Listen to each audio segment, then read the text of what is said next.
ஆண்டவரும் உலக இரட்சகருமாகிய இயேசு கிறிஸ்துவின் ஈடு இணையில்லாத நாமத்தினாலே உங்களை நான் வாழ்த்துகிறேன்.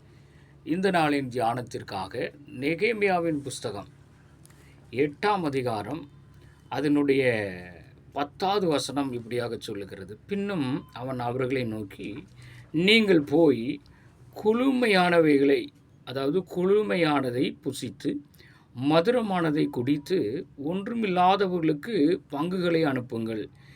இந்த நாள் நம்முடைய ஆண்டவருக்கு பரிசுத்தமான நாள். விசாரப்பட வேண்டாம், கர்த்தருக்குள் மகிழ்ச்சியாக இருப்பதே உங்களுடைய பலன் என்றான் என்று அந்த வசனம் சொல்லுகிறது. நெகேமியாவின் புஸ்தகம் 8ஆம் அதிகாரம் 10வது வசனம் இப்படியாக சொல்லுகிறது. அதிலே முக்கியமான ஒரு காரியத்தை நெகேமியா சொல்லுகிறார். ஒன்றும் இல்லாதவர்களுக்கு உங்கள் பங்குகளை அனுப்புங்கள். பிரியமானவர்களே, இந்த அக்டோபர் மாதத்திலே அநேகர் இன்னும் 2-3 தேதிகளிலே மற்ற சமூகத்தை சார்ந்தவர்கள், அல்லது எப்படி சொல்வது, அதாவது கிறிஸ்துவை ஆராதிக்காத மற்ற ஜனங்கள், மற்ற வழிபாட்டு முறைகளை பின்பற்றுகிறவர்கள் ஒரு விசேஷித்த பண்டிகையை கொண்டாடுகிறார்கள்.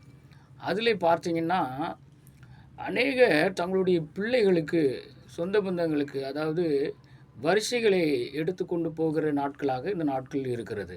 அன்பானவர்களே, வேத புஸ்தகத்திலே இந்த வசனத்திலே என்ன சொல்லப்பட்டிருக்கிறது என்று சொன்னால், ஒன்றும் இல்லாதவர்களுக்கு உங்கள் பங்குகளை அனுப்புங்கள். விசேஷ நாட்களில் மாத்திரமல்ல, நம்முடைய கிறிஸ்துவ பண்டிகைகள் அல்லது தேவனை மகிமைப்படுத்துகிற நாட்களில் மாத்திரமல்ல, எல்லா நாட்களிலும் ஒன்றுமில்லாதவர்கள் உலகமெங்கிலும் இருக்கிறார்கள். நம் வீட்டுக்கு அருகாமையில் கூட இருக்கலாம், அல்லது நாம் வேலை செய்யக்கூடிய ஸ்தலங்களுக்கு அருகாமையில் இருக்கலாம், அல்லது நாம் வசிக்கிற ஊருக்கு அருகாமையில் இருக்கலாம், போகிற வருகிற இடங்களிலே இருக்கலாம்.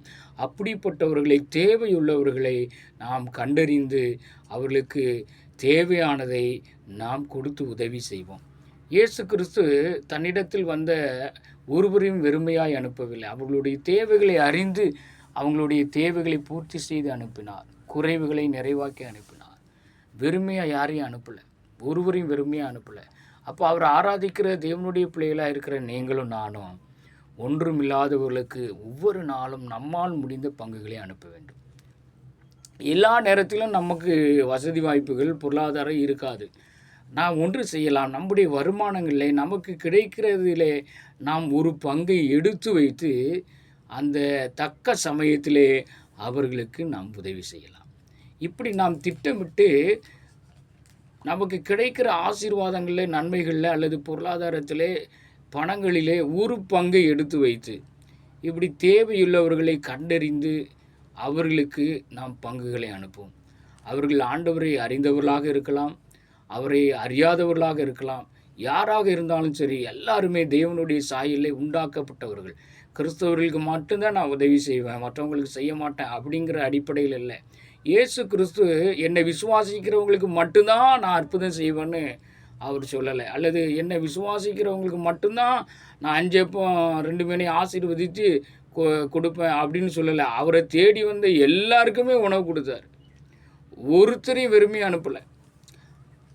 அவரை பின்பற்றுவாங்களா அல்லது விசுவாசித்து அவருடைய பிள்ளையாக வாழ்வாங்களா அப்படின்லாம் அவர் கேள்விலாம் கேட்கலை. இன்றைக்கி அநேகர் அப்படி தான் யோசிக்கிறாங்க. இவங்களுக்கு நம்ம நன்மை செஞ்சால் இயேசுவை ஏற்றுக்கொள்வாங்களா? அது 2வது பட்சம். அதாவது ரட்சிக்கப்படுகிறவர்களை கர்த்தர் அனுதினமும் சபையிலே சேர்ப்பார், அவ்வளோதான். ரட்சிக்க வல்லமையுள்ளவர் நம்முடைய ஆண்டவர். நன்மை செய்வதும் நற்செய்தி சொல்லுவதும் நம்மேல் விழுந்த கடமை. நாம் அதை சரியாக செய்ய வேண்டும். இங்கே நெகேமியா சொல்லுகிறார், நீங்கள் ஒன்றுமில்லாதவர்களுக்கு உங்கள் பங்குகளை அனுப்புங்க.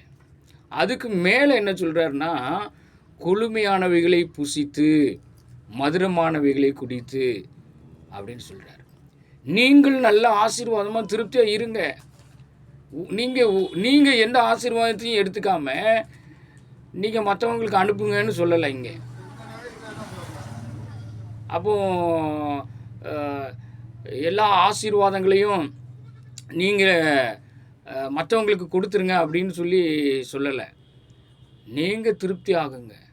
நீங்கள் நல்லா கொழுமையானவைகளை புசிங்க, மதுரமானதை குடிங்க. மீதம் இருக்குது பாருங்கள், ஒரு பங்கு, அதை ஒன்றுமில்லாதவர்களுக்கு அனுப்புங்கள்.